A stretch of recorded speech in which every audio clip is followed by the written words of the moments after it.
حتما باشه آقای جابیان حسین. بفرمایید. میگم بازیکن‌ها رفتار بدی دارن یا آشفتن چجوریه؟ نه اتفاقا همه چی اوکیه و ما متحدتر از همیشه هستیم. حس نمی‌کنی داری دروغ میگی؟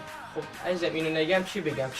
از وینی پدر مچول بگم که ریده داخل رختکن، ریده داخل اعصابمون، یا از مدافعا یکی از اینکه الاغ‌تر بگم، یا از رودریگو بگم که اصلا گل زدن یادش رفته. شما اصلا تمرینات ما رو دیدی؟ بسم الله الرحمن الرحیم تمرین رو شروع کنیم. عالی بود. بسیار عالی، بسیار عالی.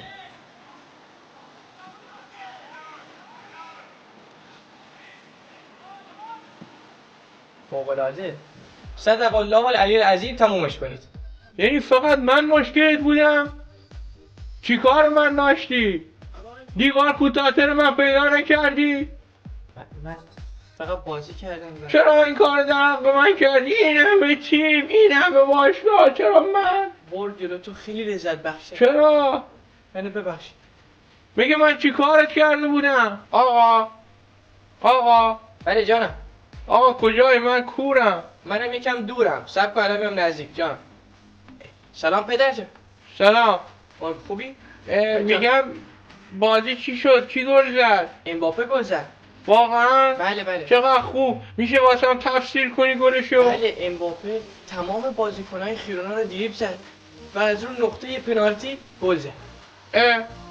این که همون مثل هفته قبله ما رو مسخره کردی؟ بابا فیل اصلا نمیخوای خودتو ناراحت کنی، گریه نکن.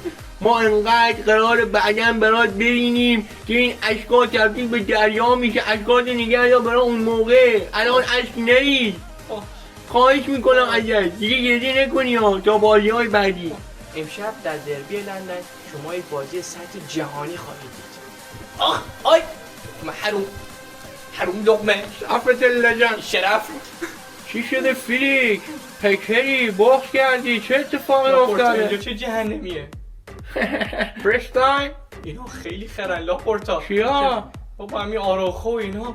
بابا عادت میکنی خیال راحت. من تو خوش سفتری حرفا بودی، چرا این کارا رو داری میکنی؟ چرا داری به خودت لطفی حداقل میدی؟ چند تا بازیکن برام بخر.